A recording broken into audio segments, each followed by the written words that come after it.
ficar todo mundo triste. Tá bom, legal. O que tem, então, organizações, como é que as organizações que, de fato, já romperam o seu próprio modelo de negócio, o que essas empresas têm em comum? Como é que eu faço para, de fato, criar uma cultura de inovação? Existem exemplos disso? Existem, gente? Empresas, vocês pensam assim, essa empresa é inovadora, ela tem uma cultura de inovação. O que vem na cabeça de vocês? Tem alguém? A Tesla, um monte. Tesla. Quem mais? Quem mais? O próprio Google. Apple. Vamos olhar o que esses caras têm em comum? Eles têm algumas coisas em comum. Vamos pegar a Amazon, por exemplo. A Amazon é uma empresa inovadora? Sim. A Amazon se reinventou algumas vezes. Muito em cima da figura desse cara aqui. Tem uma questão aí de liderança. E o que o Jeff Bezos fala é que o arriscado não é errar fazendo alguma coisa nova. O arriscado é não evoluir. Hoje a Amazon é uma empresa que está entrando no setor de... A gente já falou de comida. Comprou o Whole Foods, no dia seguinte baixou os preços para metade. Foi isso, gente. Entrou no setor de entretenimento, já ganhou Oscar, Emmy.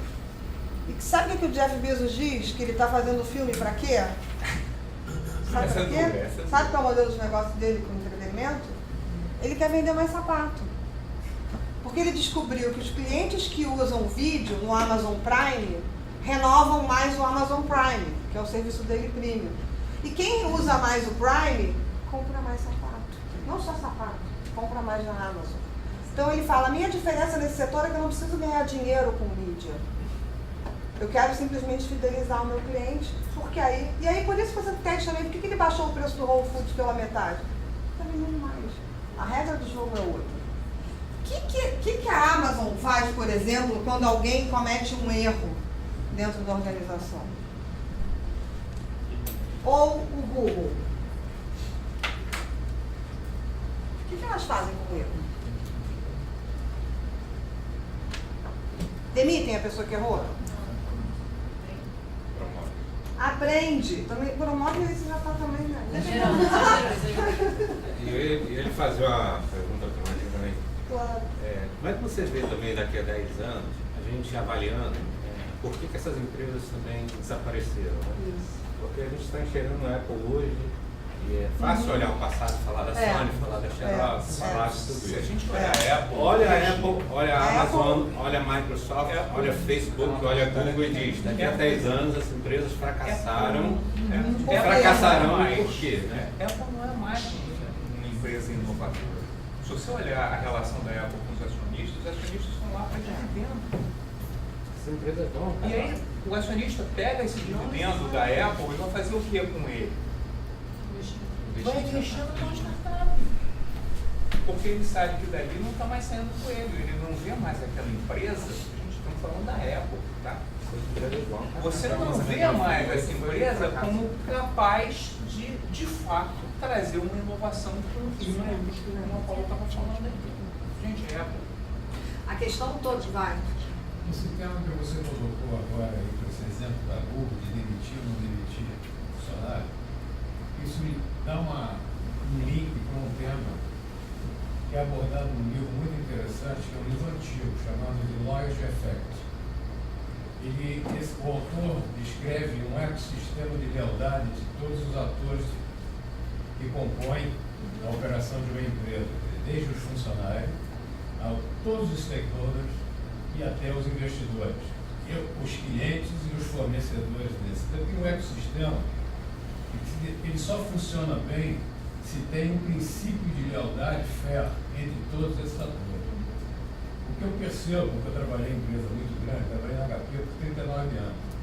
Na HP que eu entrei, na HP que eu saí, a distância é abissal e o comportamento mudou drasticamente eu diria de uns 10 anos atrás para cá, onde essa questão da lealdade foi quebrada nitidamente.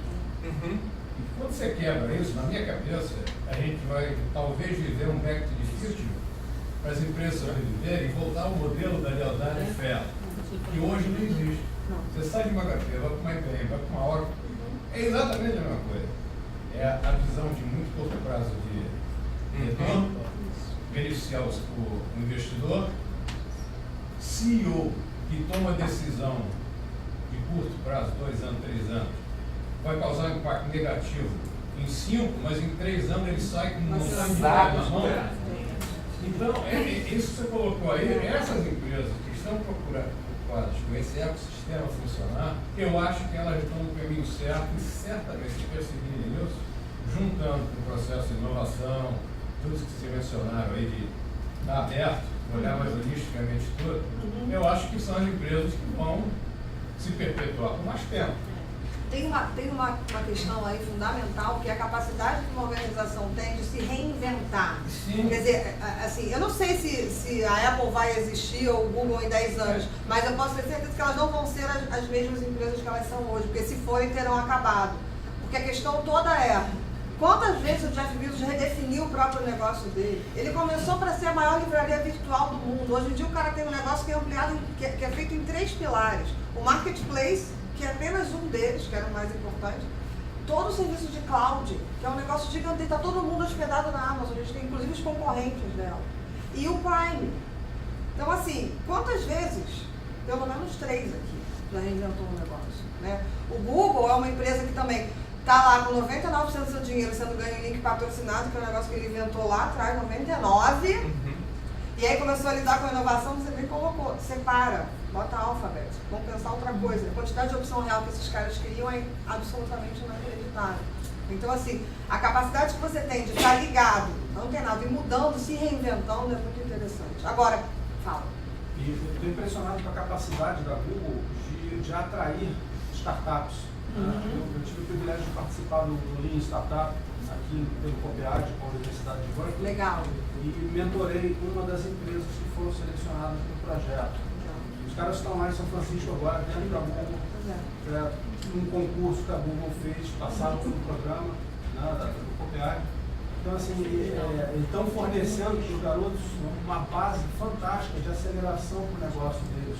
Obviamente, daqui a pouco os caras vão meter grana ali e vão incorporar aquilo ao portfólio deles. Porque essa questão da inovação, eu acho que algumas empresas que têm inovação no DNA, que elas nasceram se inovando, mas as empresas que são mais de um modelo mais tradicional são um pouco mais difícil. Acabei de entrar aqui, a Coca-Cola criou uma célula de inovação totalmente isolada, que fica dentro da sede da Coca-Cola, fica perto, inclusive, da área de atendimento ao cliente, que consegue pegar esses insights de uma forma mais fácil, né? Tem uma coisa ali do físico e tudo mais. Mas se eu não tiver uma divisão separada numa empresa que tem uma estrutura muito rígida e por metas, eu acho que o que você falou da questão do custo da mudança, vis-à-vis a teoria do agente, né, do quanto que a pessoa está interessada em legitimamente levar a empresa para um outro patamar, né, desenvolver o mercado, ou em sobreviver e ganhar o seu bônus no final do ano. Você tem ciclos muito curtos. Então, fazer mudanças, às vezes mudanças nem só de inovação, mas mudanças de acesso de gestão, fica muito complicado com o modelo de gestão vigente, né? Então, essa separação ela é importante em algumas situações. Tem algumas coisas interessantes que a gente queria trazer para vocês. Eu queria trazer um exemplo para vocês de práticas interessantes. Uma questão é essa, do erro. A gente não dá para uma empresa dizer que é inovadora e demitir uma pessoa que cometeu um erro. Porque a única chance de você aprender a fazer alguma coisa que nunca foi feita antes é errando, né? E a gente escuta esse discurso inconsistente. E tem uma outra coisa. Eu queria mostrar uma empresinha para vocês. Vocês conhecem? A gente vai falar um pouquinho de como que ela lida com a inovação. Reed Hastings seems as tough as his DVDs, practically indestructible. He has transformed the world of movies, TV, and cable twice. We rent DVDs, it's a flat price, it's really easy. He is one of the people that killed the video store. Oh, we would have liked nothing better than to bury Netflix. He defied his critics and bet his company on movies by mail when DVDs were a novelty. Most investors were just convinced Netflix was just another .com. It was a niche little idea. People didn't want a subscription and it would never take off. It took off and flew high for 12 years, its value climbing to $12 billion before a spectacular stumble stalled its growth. Netflix subscribers are fleeing en masse. More than 800,000 customers canceled their service last quarter. I've heard some people say that it feels like aliens have taken over his body. Hastings is determined to restore his company's reputation and his own. He comes across as sort of typical Silicon Valley executive, very low-key, but you know he's one of those guys who has to win.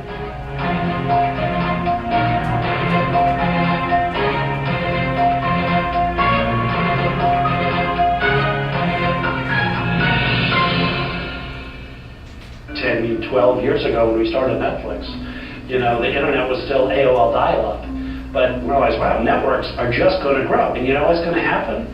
All video is going to become click and watch internet video. Everything.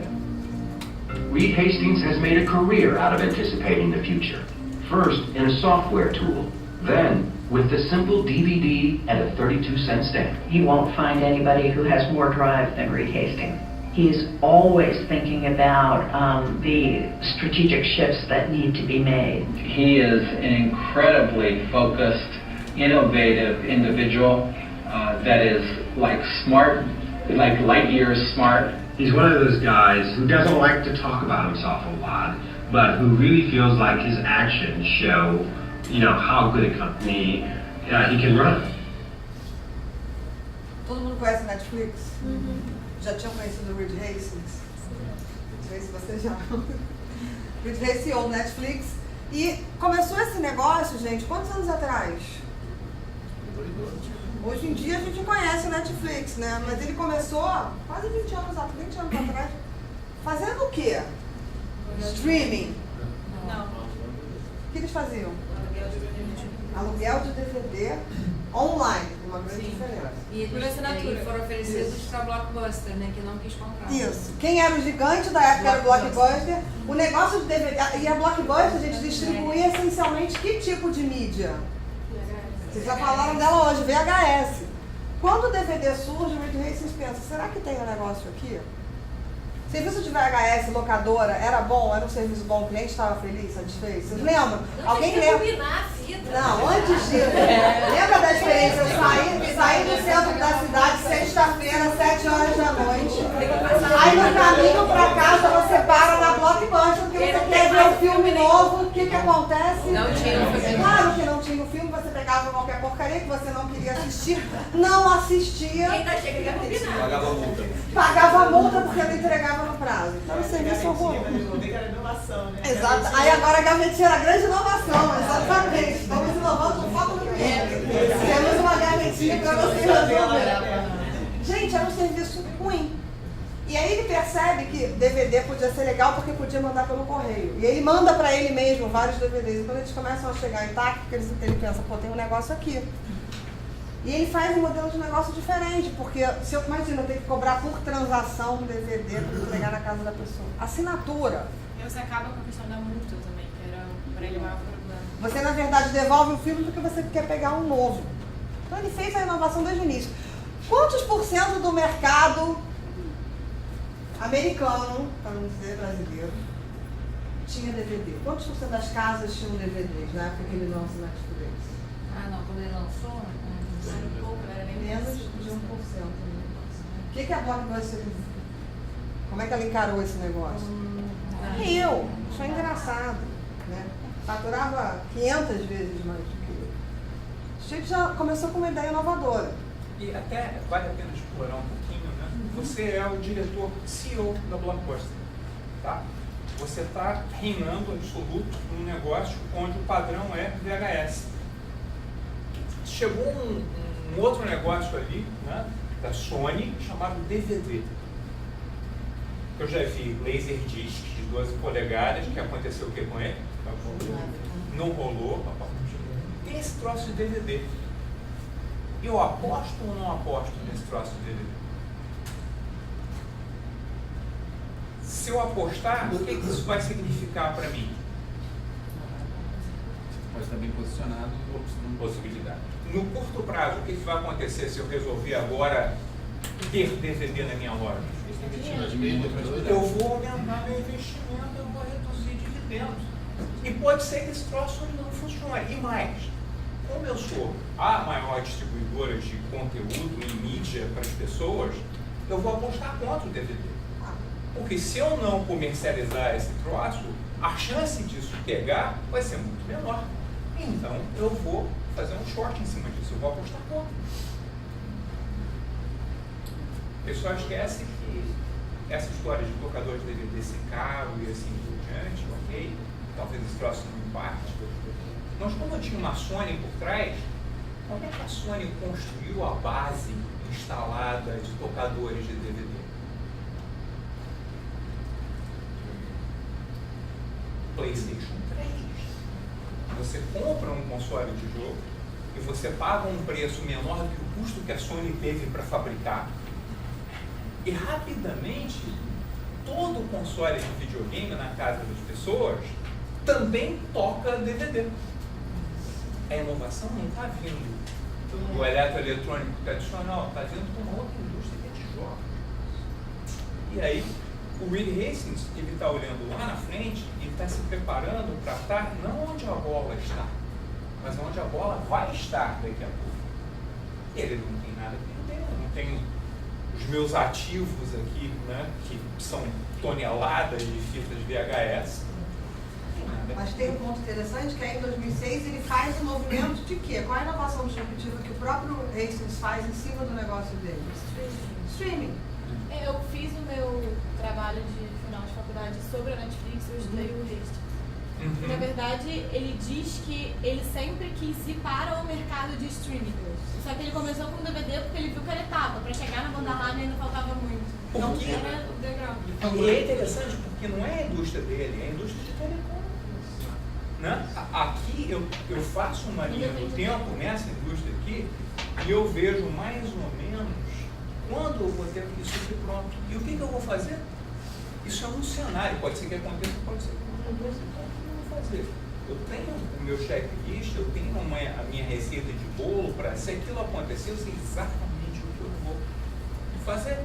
E tem um outro ponto interessante, que é o seguinte, e aí a gente já está falando de como lidar com pessoas, né? Por que o Netflix é um caso interessante? Porque o Netflix produziu um documento que é considerado por muitas pessoas a coisa mais inovadora que jamais saiu do Vale do Silício.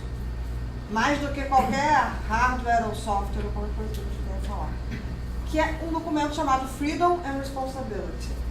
E eu queria conversar um pouquinho disso com vocês. O que acontece? Né? O que faz com que uma empresa tenha a capacidade de ela mesma romper o seu modelo? A gente tem a questão de liderança, o Zé vai desvendar aí ao longo dos próximos anos, né? Alguns alunos do doutorado vai estudar, ele e Lúcia vão estudar. A gente está muito interessado em entender que perfil de líder é esse, que faz um movimento de disrupção, né? Agora, tem uma questão de liderança, agora tem uma questão de como é que essa empresa funciona, né? Como é que é a cultura dela. E por que essa história é tão legal? O Reed Hastings, antes dele, se você conversar com qualquer empreendedor, ele vai te contar um monte de história de fracasso, antes dele ter uma história de sucesso. Qual a diferença do empreendedor? É que o cara, em vez de varrer aquele fracasso para debaixo do tapete, ele aprendeu. O Reed Hastings, antes de ter o Netflix, ele teve uma outra empresa, que virou, começou a dar certo. E quando começou a dar certo, a Pure Software, começou a... O que acontece quando uma empresa dá certo, gente? Comecei pequenininho, comecei a ganhar dinheiro, o que vai acontecer comigo? Não, mas eu mesmo, sozinho, se está dando certo, o que eu vou fazer? Crescer. E quando eu cresço, eu começo a contratar mais gente, não é isso? E aí, o que aconteceu com a Pure? Ele começou a crescer, começou a contratar gente e o negócio deu errado. E deu errado por quê? Porque ele tentou crescer de uma forma errada, onde ele perdeu a flexibilidade, ele perdeu a capacidade de inovar. Quando ele fez o Netflix, ele falou assim, eu não quero que isso aconteça, eu quero construir uma cultura de inovação. E aí vem a história do Freedom and Responsibility, que está ancorado em 3 elementos principais.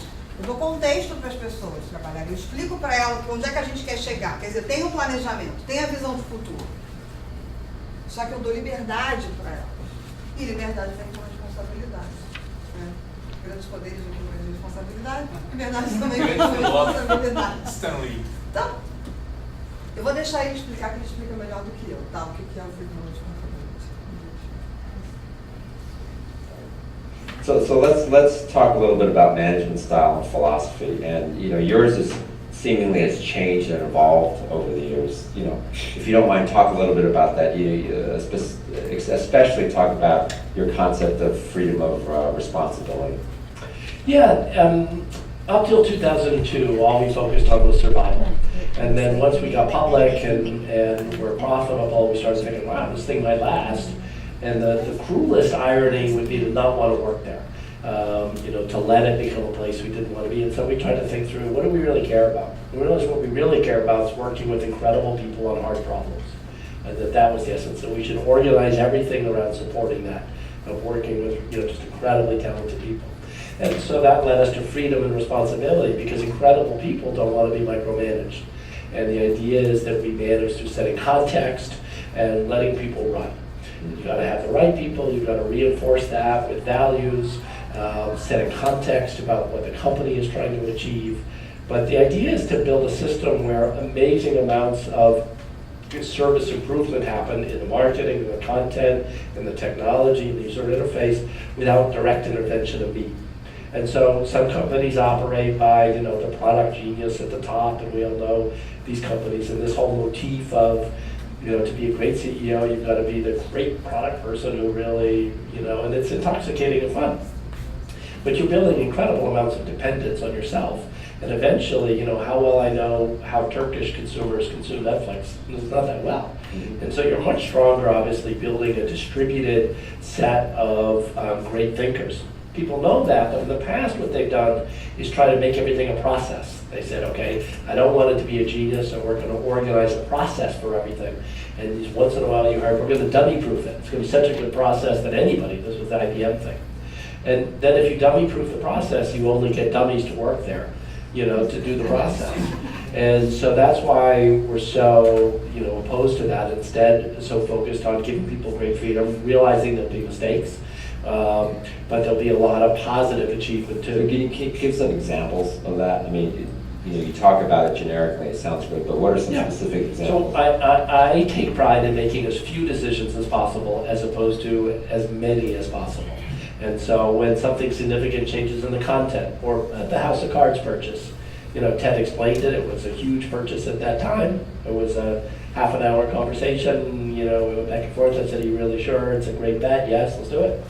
It wasn't like me reading the script and me meeting with Kevin Spacey and, or equivalent examples on the marketing, or equivalent examples on the product and the evolution there.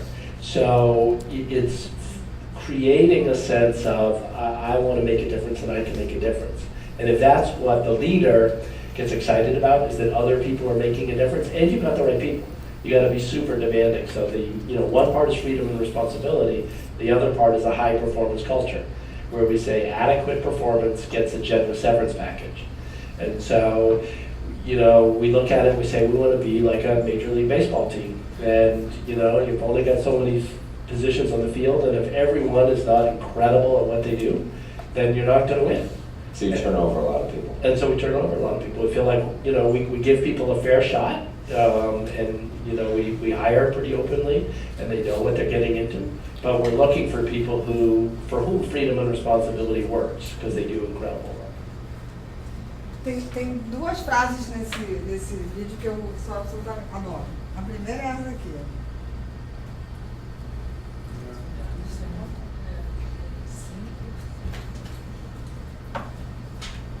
E a segunda é quando ele fala que se você criou um processo dummy proof, a prova de idiotas, quem é que você acha que vai vir trabalhar com você nesse processo?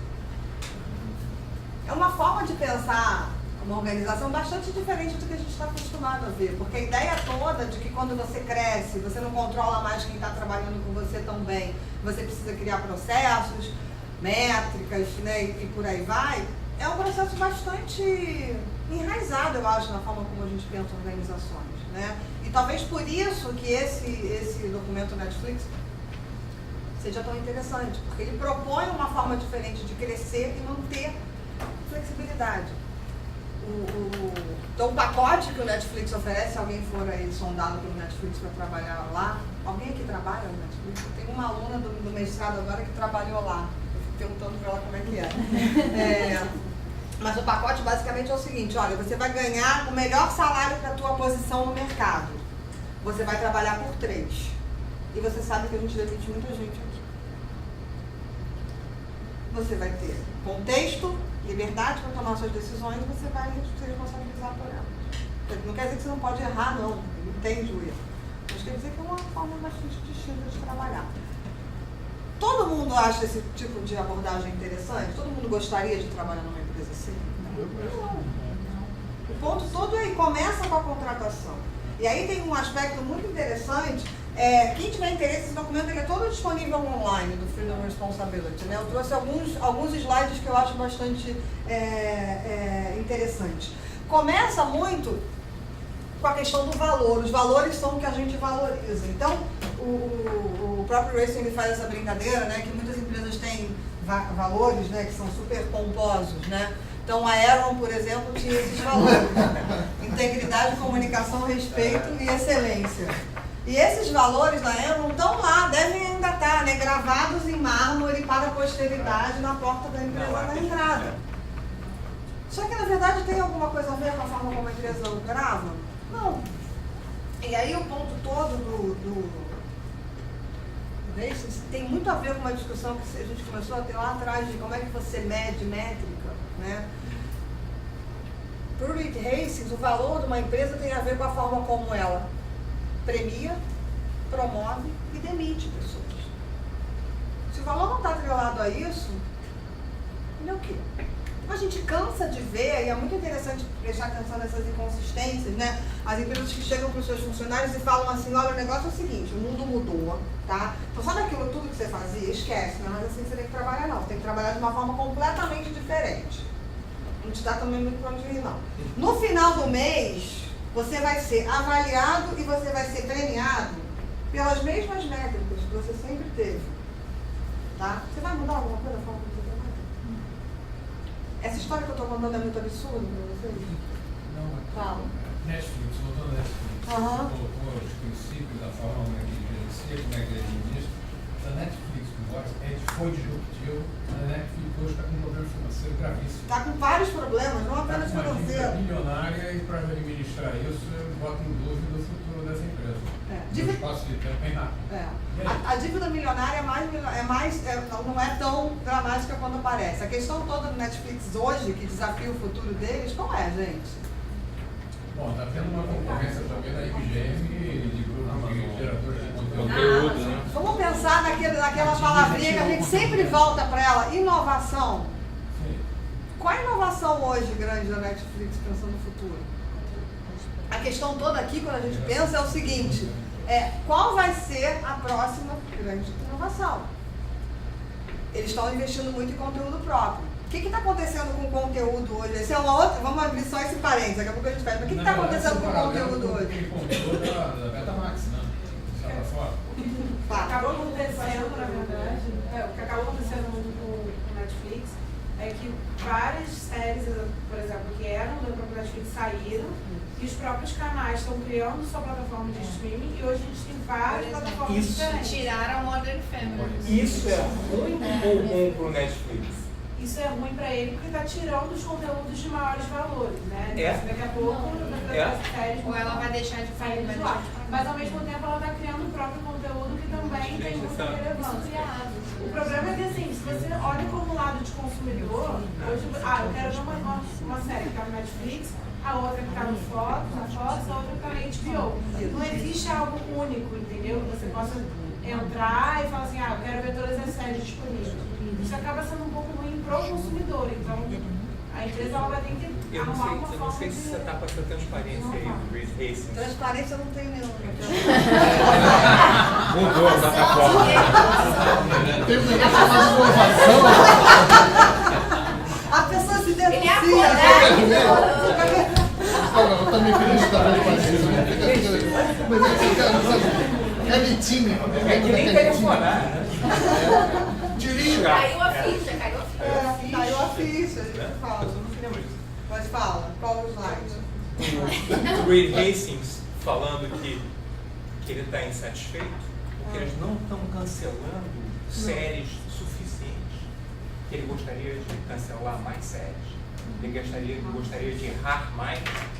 Você tem isso aí, não? Não. Tem um ponto muito interessante que eu acho que é o seguinte. Hoje a gente está tendo uma inflação, tem uma bolha de conteúdo rolando. né? Isso é um fato. A gente estuda muito o setor de mídia, então me permitam abrir esse parênteses assim, específico. Tem uma bolha de conteúdo. Os valores dos conteúdos hoje estão estratosféricos. Por outro lado, qual é a forma de consumo? Vamos falando de inovação disruptiva, que nenhuma dessas empresas está fazendo. Qual é a forma de conteúdo que mais cresce no mundo hoje? Consumo de conteúdo. Olha qualquer adolescente, que conteúdo eles consomem? O que tem no YouTube? Série, filme, coisas produzidas com qualidade? O que tem? O nome bonitinho é User Generated Content. É como chama aquele bando de porcaria que os filhos da gente assistem. Que na verdade, gente, eu adoro essa discussão, porque a gente fala assim, mas isso não tem qualidade. Pergunta para o teu filho se tem qualidade. Por que ele prefere assistir aquilo do que assistir... Eu brinco que a cultura da vitamina, que a criança fica vendo alguém que está mastigando o jogo para ela e joga, ela assiste a pessoa jogando, ela nem está jogando mais. Assiste alguém falando do filme que foi assistir, você não assiste o filme. As coisas cada vez mais mastigadinhas. Quanto que custa produzir 1 minuto de vídeo do YouTube hoje, desses caras? Nada. Quantos de vocês conhecem o Whindersson? É o youtuber, mal youtuber do Brasil, 14 Gente, milhões só de pessoas. 4, 5 pessoas. É 14 milhões de seguidores. Depois vocês podem assistir o Whindersson Nunes, a culpa é do Roberto, vocês não votem na culpa de mim, tá? Não tenho nada com isso. O cara faz 10 milhões de views em uma semana. Ele tem 14 milhões de seguidores. O vídeo dele com maior visibilidade, até um mês atrás, tinha 65 milhões de views únicos. Ele é brasileiro. Ele é Ceará? O maior os maiores youtubers do mundo tem 50 milhões de seguidores. E o Dai Pai? Faturou no passado 12 milhões de dólares. Quando chegar em 70 milhões, ele vai dar... Deixa eu fazer um comentário, porque a gente fala de filho, como é que até você né? Tem uma filha, a amiga da minha filha, de 14 anos, ela está com 350 mil seguidores no início do ano para cá por causa do Música Ali. Que não é nada, né? São videoclipes de 10, 15 segundos. A criança fica dublando. A criança fica dublando. E ela agora começou a ser contactada por outras até empresas, porque provavelmente ela vai ser uma influencer, youtuber, eu já não sei o que é. Porque uma criança com isso, como é que você lida com essa realidade que a gente está falando? Né? Daqui a algum tempo tem que ir. E é exponencial, você falou de organizações exponenciais. Ela tinha 30 anos, há pouco tempo, virou 60, 100. Atrai essa pessoa para trabalhar numa grande empresa tradicional. Não vai. Agora, e sabe que o youtuber que mais vale, por exemplo, não é o Whindersson o cara que mais ganha. Porque, assim, para essas marcas que são mais cools ou que querem ser posicionadas, não é o cara que tem milhões de seguidores que vale. É a pessoa que está ali numa média, que está falando com nicho, sabia? Não são esses grandes seguidores. E você tem empresas que hoje empresariam essas pessoas, empresas que tomaram um porte do tamanho do monte, como uma Maker, que foi há pouco tempo adquirida por uma empresa chamada... Fazer as orelhinhas redondinhas aqui. Disney? Não, por quanto? É a melhor parte. Por quanto a Disney pagou pela Maker, que é uma agregadora de youtuber, basicamente. Na dúvida, chuta $1 bi. $1 bilhão de dólares. A Amazon comprou uma empresa chamada Twitch recentemente. Valor, de novo, $1 bilhão de dólares. Alguém sabe o que o Twitch é? O que o Twitch faz? A gente faz transmissão de gente jogando videogame. Eu sei por causa do meu PS4 lá que eu vejo. Esse é o mundo. Então, assim, tem esse lado aqui de competição, tem essa bolha de conteúdo e tem os jovens que estão consumindo conteúdo que é uma grande rede social, uma grande troca. Né? Quando a gente... eu tenho o doutorado, estou fazendo a pesquisa sobre redes sociais. Ele está tentando entender por que as pessoas usam redes sociais, né? O que faz uma rede social crescer e depois morrer. E a gente está tendo alguns resultados muito, muito interessantes, assim. O tempo gasto das pessoas, a gente entrevistou jovens de 18 a 25 anos, tá? Que são os caras que começam esses movimentos. O tempo gasto hoje dessas pessoas em consumo de entretenimento, vamos pensar que isso é um ecossistema amplo, não é uma indústria, né? Então, como é que eles se informam e se entretêm? está migrando completamente todas as mídias tradicionais para olhar o que os amigos estão fazendo. Aí são níveis de influência, né? Você tem os seus amigos que estão online, você tem amigos que são só online, você tem celebridades online, são círculos de influência. Mas, na verdade, o storytelling da vida dessas pessoas hoje não é mais o storytelling, da série, da novela, do filme. É o storytelling da vida dos amigos. É essa história que está sendo contada, que está sendo discutida, que está sendo replicada. Qual o impacto disso para as gerações futuras, para eles no futuro? Como é que isso muda a forma como eles encaram o mundo, o ambiente, os amigos, o mercado de trabalho, as famílias, tudo e por aí vai? É uma mudança gigantesca, gigantesca. Então, quando a gente fica questionando, e tem muito a ver com o ponto que ele levantou lá atrás, que é a relação das pessoas com as empresas. Então, esses garotos do mercado de trabalho hoje, é muito interessante lidar, né? Porque é um cara que chega e fala assim, eu quero estar fazendo a diferença no mundo. Aí ele chega para você e pede demissão. Mas você por que você está pedindo demissão? Porque eu não estou fazendo a diferença no mundo. Então, você está aqui há 3 meses. Por quê? Gratificação instantânea. Você vive com gratificação instantânea o tempo inteiro. Como é que se lida com essas pessoas? Então, assim, voltando um pouquinho para o início lá do que a gente começou a discutir, o que a gente sabe é que vai ser diferente daqui a 2 anos. E a gente não sabe se vão ser as mesmas empresas, mas certamente as que tiverem terão essa capacidade de estar o tempo todo se reinventando. E como é que você se reinventa? Você se reinventa mantendo uma visão estratégica ampla, não tentando adivinhar o futuro e, de fato, conseguindo, de alguma forma, juntar as pessoas todas que estão trabalhando com você no mesmo barco, mas não no mesmo barco fixo, porque o problema de um processo muito bom, ele podia funcionar muito bem nos anos 70 e 80. Mas um processo muito bom, muito amarradinho, quando o negócio todo em volta de você muda, ele te dá simplesmente inflexibilidade, incapacidade de mudar rapidamente, de fazer as transformações que você precisa fazer. Né? Claro? Vou dar um exemplo tive uma palestra essa semana na Associação Comercial aqui do Rio, da Luísa, da Magazine Luiza. Aí ela falou de um caso que o Felipe Neto, youtuber, provocou ela com o hashtag Aceita Luiza. Por quê? Os funcionários da Magazine Luiza estão sendo remunerados por gerar vídeos no YouTube. Ao invés de ela investir milhões em anúncios, TV e tal, ela está remunerando o pessoal por postar vídeos. Aí o Felipe Neto fez um vídeo em que ele não podia rir. E quando chegou do Magazine Luiza, o funcionário andando de carrinho, ele caiu de gargalhada e lançou um desafio para ela. Ela inverteu a situação. Botou a empresa inteira, porque ela virou um meme também quando caiu com a tocha olímpica, na Olimpíada. Então ela criou, assim, em uma tarde, parece que tinha quase que 100 mil views no hashtag Aceita Luiza. Ela aceitou o desafio, fez um vídeo e promoveu a loja. Então acho que tem uma mudança conceitual dela começar a procurar outros meios, sabe? Isso aí é mídia grátis, né?